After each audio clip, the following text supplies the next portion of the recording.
Hello, welcome back to the YouTube channel of Bethel Evangelical Free Church Hanley. I'm Pastor Charmley. This is another video in the series on Shropshire churches. This is the Church of St Mary, Harley. And there was a medieval church here. In fact, the tower of the medieval church is still here, but the rest of it was completely rebuilt in the early 19th century. And the result is a building that very much reflects the ideas and the ideals of the early 19th century. Now, we're talking here before the Oxford movement. The Oxford movement gets going in 1835, and up to about 1835, into the 1830s, 1840s, the ideal of the Church of England is still very much Georgian. It is the ideal of the rector, or the vicar, in this case a rector, as the man who looks after the souls of all in the village, and an ideal where the rector's work is to be the gentleman, to be God's gentleman indeed, but to be a gentleman, a man who models what it is to be not just a Christian, but to be a Christian gentleman. He's one of, and certainly a rector, the more important rank of clergy. Even a vicar is someone who belongs by dint of his position in the church to the gentry class, at the very least. And he's a man who's been educated at Oxford or Cambridge, and round here very often Oxford. He's a man who is learned, genteel, pious indeed, but is not to be an enthusiast. The word enthusiast in those days meant really a fanatic.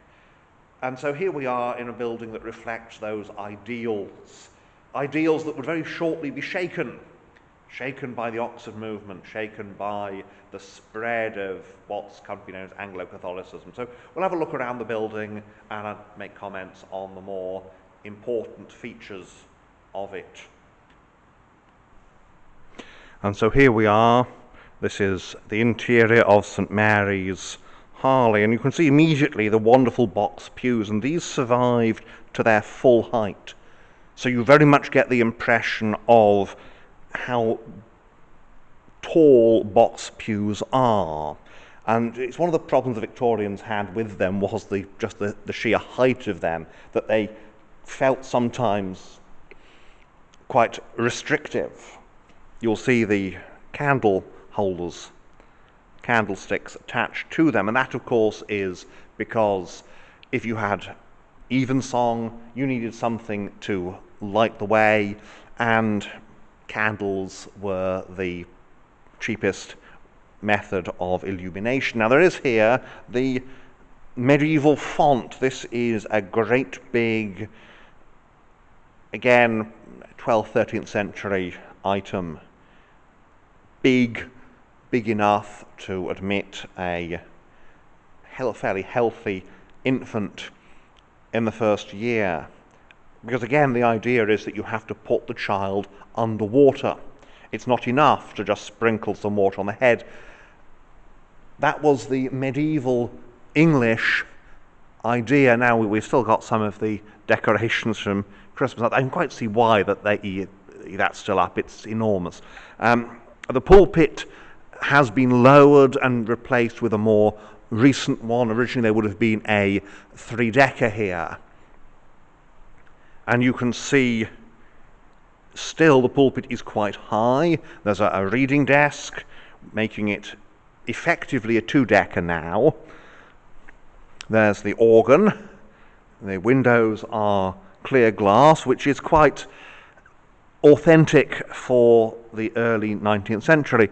And at the west end we have the tower arch, and that is medieval, that is 14th century. The tower beyond has been rebuilt in the 15th century and reflects 14th, 15th century architecture. You see how high again the box pews are. And the doors, some of them still have their brass plates on. This one is the pew for was the pew for Harley Towers, one of the big houses. Here, the Castle Hill pew. The other pews would have been rented, but you see, this will be a church warden's pew at the back. The church wardens are there at the back to keep an eye on everybody. Here again, another in memory of, that's a restoration plate there. This is Bellswoodian. So, big broad aisle. Now, one of the reasons that the central aisle is, the central aisle is so broad is that you can see there's just box pews. Where do the poor people sit? Well, they would have sat in benches in the centre aisle, which of course, with the end of the box pew regime, they have been removed. Now, the chancel has had some work done on it later in the 19th century, but still you've got these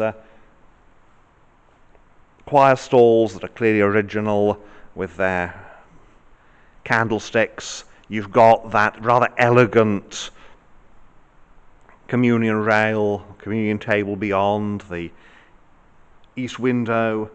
The interesting thing with it is pretty much all of a piece. That would be the bishop's chair. When the bishop comes to visit, he has a chair that he can sit in.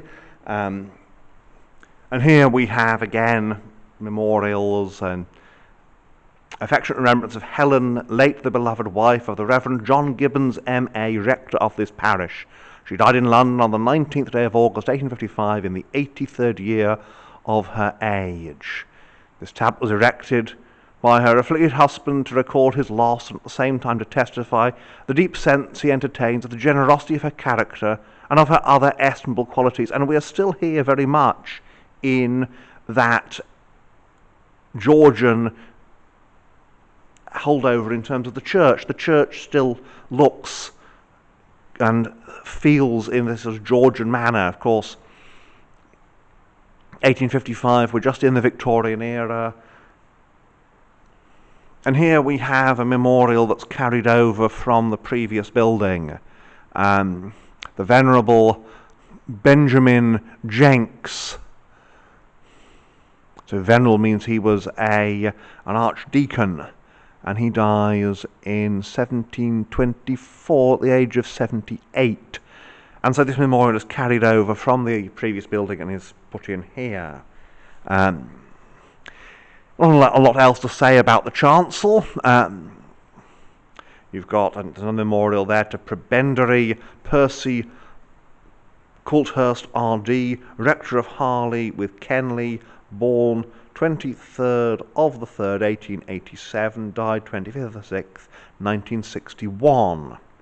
Prebendary is it's one of those offices. It's like a canon, and it's an office now that has a lot to do with rank in the church, but doesn't come with extra money. So now we're outside Harley. You can see beyond there's the old clergy house, the old rectory, and what you've got there, it's a very interesting building, because what you've got there is you've got the medieval perhaps 17th century timber frame building, and then in the 18th century this big modern extension has been clapped on with its big windows, and the two reflect very different types of architecture.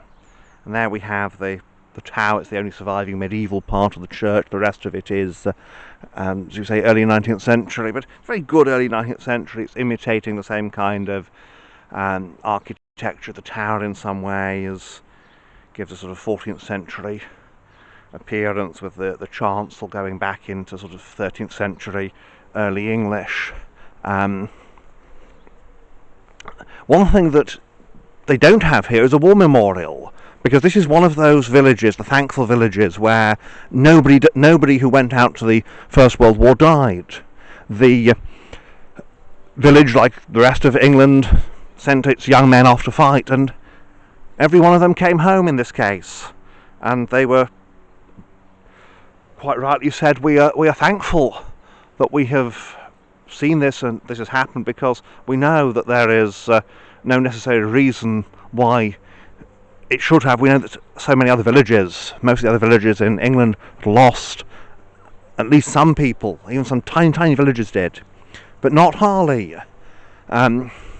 Here again we have one of these big table tombs, a more recent graveyard extension, because Of course, the graveyards keep filling up. People keep dying, and such is a fallen world in which we live. There again, the old rectory. It's a magnificent old rectory, Harley. Obviously, it's now a private house because it's just too huge for a modern rector. And there we are, the tower. Now, I may have mentioned in a previous video what the difference between a rector and a vicar is, but basically it's all to do with tithes. A rector has the right to receive tithes. A vicar, from the Latin vicarius, is someone who acts in the place of the rector, i.e. the one who has the right to collect the tithe. There we are. You see that there's different stone for the